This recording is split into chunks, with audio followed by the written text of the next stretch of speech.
I made a promise to myself that no matter how hard life gets, no matter how many obstacles I encounter, and no matter how many times the devil will try to bring me down, I will never end up being like this man. Life's too short to be a bitch.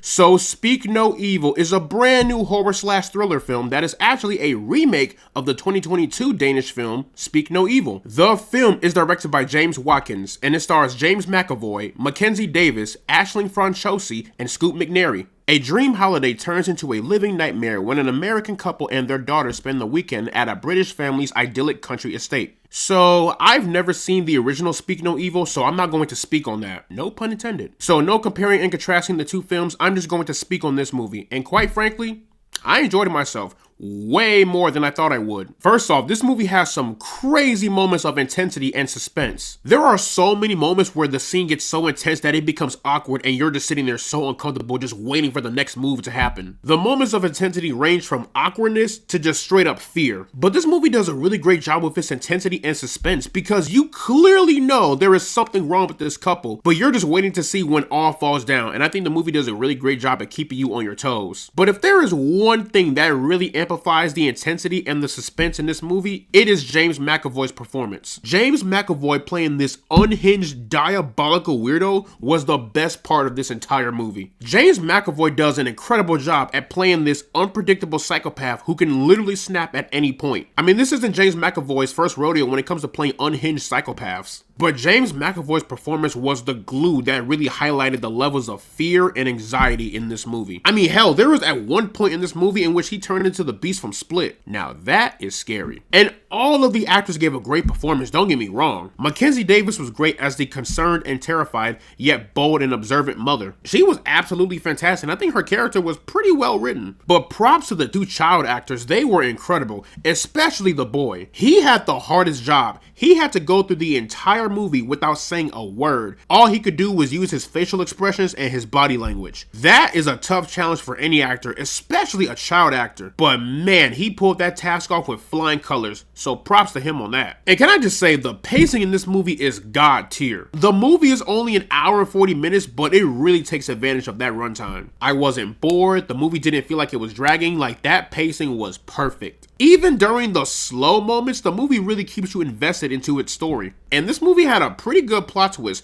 but I feel like it would have been more effective for me if that trailer didn't spoil half of the plot twist. And I'm talking about this scene right here. It is literally in the trailer. If you know, you know. And to be honest with y'all, I don't really have a lot of issues with this movie. I'm not saying this movie is perfect, but I had a pretty solid fun time. However, there is one thing that I really need to address in this movie because my God, the one thing in this movie that I absolutely hated with all my heart was this motherfucker right here. Ben has to be one of the most weakest, most pathetic characters I have ever seen in any horror film ever. This man is so weak to the point in which it is just unbearable. Don't you see all the red flags? Don't you know something is wrong with this picture? How can you not see it? And why is your wife saving you in every single situation you are in? Dude, your family is in danger. Why are you hiding off in the corner with your tail tucked between your legs? Now, ladies and gentlemen, I know a lot of people are not the biggest fans of the red pill alpha male manosphere community, and even though I myself have my opinions on that community, I gotta say this though. When I see characters like Ben acting the way they do and how they react to certain situations and how they are just written as like this weak, pathetic beta male, I kind of get where the red pill community is coming from. For example, take a look at this. Honey, this couple is acting really weird. I want to take our daughter and I want to leave now.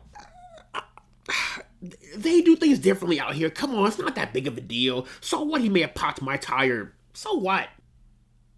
I could go into more detail about why I don't like Ben as a character, but I think I've given y'all enough. But in the end, y'all, Speak No Evil is a great time at the movies. It's fun, it's intense, the performances are great, and overall, it is definitely one of the more better films from Blumhouse this year. But shout out to Scoot McNairy, he gave a great performance. So, plugging Speak No Evil into the rank system, I am placing this one into the pinnacle zone.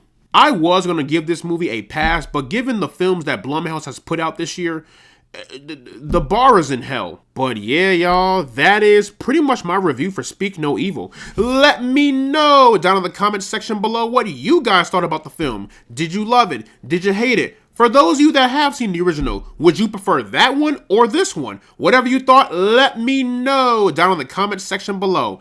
And as always, guys, leave a like and subscribe if you want to see more, and I will see you all in the next one.